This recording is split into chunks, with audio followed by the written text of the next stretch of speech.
सभी प्रेमी सज्जनों को सतनाम साहिब बंदगी। आज प्यारे जिज्ञासु भाइयों, सतगुरु कबीर साहिब की प्राचीन मूल ग्रंथ बीजक रमैनी नंबर 23, इसमें साहिब ने कहा है कि संसार दुख में है। हे संसारी लोगों, बार बार आपको सुनहरा अवसर दिया जाता है। ये देव दुर्लभ तन, मनुष्य तन आपको प्राप्त हुआ है, फिर आप फिर भी डूबते जा रहे हो। कहाँ? जन्म मरण आदि भवसागर में। आइए सुनते हैं सतगुरु कबीर साहब क्या कहना चाहते हैं। रमैनी 23 शब्द है। अलप सुख दुख आदि अंता, मन भुलान मगर में मनता। सुख विसराए मुक्ति कहाँ पावे, पर हरि सांच झूठे निज धावे। अनल ज्योति ढाएक संगा, नैन ने जस जरे पतंगा। करहूं विचार जो सब कुछ जाई, पर हरि झूठा केर सगाई। लालच लागी जन्म सिराई, जरा मरण निरालम आई। साकी है। भरम का बांधा ई जग, यही विधि आवे जाए। मानुष जन्म पाए के, नर काहे को जह डाए। तो सतगुरु कबीर साहिब कहते हैं कि संसार में तथा दे गे आदि माइक पदार्थों के संबंध से सुख तो अल्प थोड़ा ही है, और वह भी दुख मिश्रित है। किंतु दुख तो आदि से अंत तक, अर्थात जन्म से मृत्यु तक दोनों समय में ही साथ रहता है। तथापि मैं हूं ऐसा मानने वाला मतवाला हाथी के समान मस्त यह मन उस क्षणिक मिथ्या संसारिक विषय आदि सुख में ही भूला भूला फिरता है। कह रहे हैं तो मन की वृत्ति है कि मैं हूं हाथी के समान, इतना इसमें अहंकार भर गया है कि मैं हूं। कह रहे हैं इस देह गे के बंधन में, इन विषय वासनाओं को सुख मान रहे हो। कह रहे हैं अगर इनमें सुख भी है तो बड़ा ही अल्प है, अल्प थोड़ा सा है। और जो थोड़ा सा सुख है वो भी दुख मिश्रित है, उसमें दुख भी शामिल है। इसमें क्या, इस साहिब ने बिल्कुल सत्य कहा है।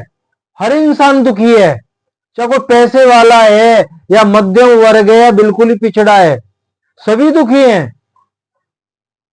कोई तन से दुखी है, कोई मन से दुखी है, कोई ऐसा दुखी है कि वो नित उदास।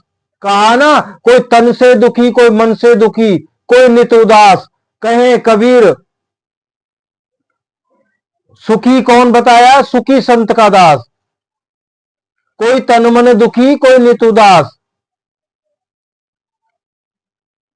सुखी है संत का दास। अब संत का दास कौन है? जो सतगुरु कबीर साहब के सत्य उपदेश पे चल के जिसने स्वयं को जान लिया है।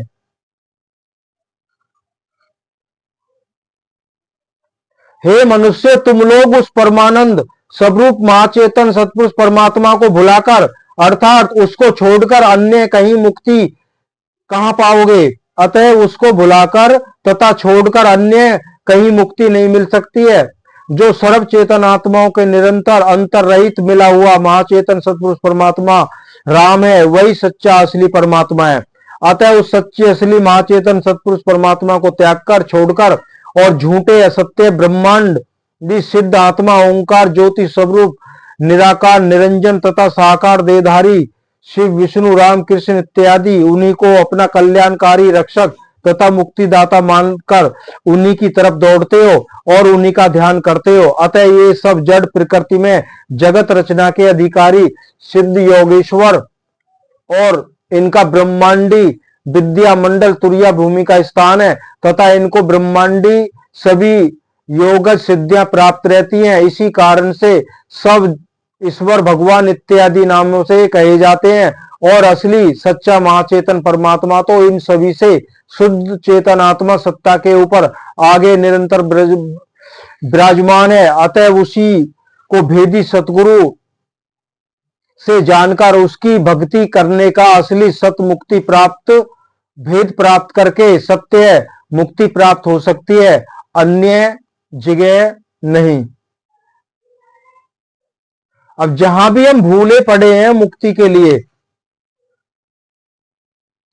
कह रहे ये तो तुरिया अवस्था होती है, जिस अवस्था में सृष्टि की रचना और प्रलय होती है, तो इन सभी का स्थान वहां है। ये सिद्ध चेतन आत्माएं हैं, इनको अपार रिद्धियां सिद्धियां की ताकत है, पावर है।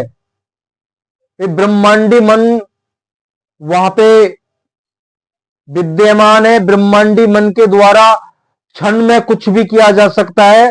तो ये सिद्ध आत्माएं हैं, लेकिन इनसे भी परे शुद्ध चेतन में स्वरूप आत्मा और उससे परे महाचेतन सतपुरुष परमपिता परमात्मा है।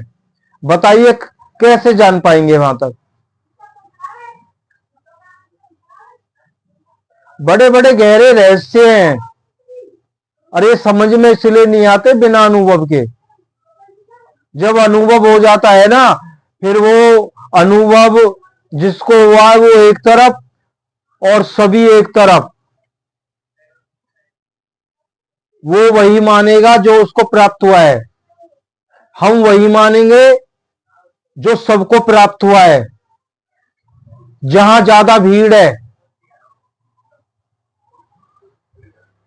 कुछ ना कुछ तो है भाई, यहां पे भीड़ बहुत है, कुछ ना कुछ तो है। अन्य इतने इतने जो लोग हैं, ये सब पागल तो है नहीं। एक तो एक पढ़े लिखे विद्वान भी है, तो यहां पर जरूर सत्य है। यही हमारी सबसे बड़ी भूल भरम है। बिन विचारे जो करे सो पाछे पछताए। और पीछे कब पछताएंगे? जब हम इस जामे को, हमारा ये मिट्टी के भाव, अब तो मिट्टी का भी मोल है, ये भी नहीं कह सकते कि मिट्टी के भाव व्यर्थ चला गया। कह रहे उस महाचेतन सतपुरुष परमात्मा को छोड़कर अर्थात भुलाकर, हे जीवो तुम इस प्रकार अग्नि की ज्वाला रूप त्रिताप अग्नि तथा विश्व अग्नि के साथ रहकर जल रहे हो। जिस प्रकार अग्नि की ज्वाला को देखकर पतंगे नेत्रों के प्रेम से स्वयं अग्नि में पड़कर जल मरते हैं, अतः उससे बचने के लिए सतगुरु उपदेश देते हैं, हे मनुष्यों, तुम मनुष्य जीवो, तुमको यह देव दुर्लभ मनुष्य देह मिली है। अतः अब तुम भेदी संत सतगुरु की शरण में जाकर उनके सत्संग उपदेश द्वारा अपने चेतन आत्म स्वरूप का और महाचेतन सतपुरुष परमात्मा स्वरूप का विचार करो और अपने आत्म स्वरूप को उस सार शब्द परमात्मा स्वरूप में स्थिति करो, जिससे तुम्हारे सब दुख दूर हो जाएं और सब झूठे अर्थात मिथ्या उपदेश देने वाले गुरुवा लोग तथा उनके बताए हुए झूठे ईश्वर भगवानों से संबंध को त्याग कर एक सच्चे असली जो महाचेतन सतपुरुष परमात्मा है उसी के साथ संबंध करो। अतः सतगुरु कहते हैं, आत्म चीने परमात्म चीने संत कावै सोई, यह भेद काया से न्यारा जाने बिरला कोई। जब तक आत्मा को नहीं जानेंगे, उसके स्वरूप का परिचय नहीं होगा, परमात्मा को नहीं जान सकते। और आत्म चीने परमात्म चीने, ये दोहा तो साहिब का जो कबीर पंथ में ही नहीं, अन्य जो सत्संग चल रहे हैं, अन्य पंथ चल रहे हैं, उनमें भी इसको बोला जाता है। तो लेकिन हम विचार ही नहीं करते यहाँ पे बोला क्या गया है। अतः हे मनुष्य जीवो, तुम इस संसार को मिथ्या अर्थात परिवर्तनशील विनाशी समझकर इसके मोह ममत्व का संबंध त्याग कर अपने कल्याण का विचार करो। क्योंकि तुम जरा देखो, अनेक प्रकार के प्रलोभन लालच में लगे हुए तुम्हारा मानव जन्म व्यर्थ में बीत रहा है और बुढ़ापा वृद्धावस्था तथा मरण मौत अवस्था तुम्हारे निकट आ रही है। अतः संसार के जिन विनस्पत पदार्थों से तथा जिन विषयों से तुम सुख चाहते हो, वे सब सुख के हेतु नहीं है। इसी कारण उन्हीं सुखों की लालच लालसा से तुम्हारे अनंत जन्म व्यतीत हो गए और वर्तमान जन्म भी व्यतीत हो रहा है। वृद्धा अवस्था आ जाने से मरण का समय भी समीप आ रहा है। इसलिए विषय आदि की लालसा को त्याग कर कल्याण का साधन करो, अन्यथा जन्म मरण से मुक्त नहीं हो पाओगे। सतगुरु कहते हैं कि यह जगत अर्थात संसारी जीव भूल भरम बंधन से बंधे हुए हैं। इसी प्रकार से सब आते जाते अर्थात जन्मते और मरते रहते हैं। अतः हे मनुष्यों, ऐसे देव दुर्लभ मनुष्य जन्म को पाकर तुम फिर भी क्यों भूल भरम में ठगाते हो। अतएव अब तुम सचेत हो जाओ और अपनी सदगति के लिए भेदी सतगुरु की शरण में जाकर आत्मा तथा परमात्मा के स्वरूप ज्ञान को प्राप्त कर साधन अभ्यास करिए। अब सतगुरु कबीर साहब की कोई रमैनी ऐसी नहीं है, 84 रमैनियों में कहीं ऐसा कोई रमैनी ऐसी नहीं है जहां भेदी सतगुरु कबीर साहब ने नाम ना लिया हो कि भेदी सतगुरु की शरण में जाओ, भेदी सतगुरु की शरण में जाओ। लेकिन अफसोस, किसी बिरले भाई को छोड़ के कोई ये कमेंट्स ही नहीं करता है कि भेदी सतगुरु कहां मिलेंगे, कौन है भेदी सतगुरु। इसका साफ साफ कारण है,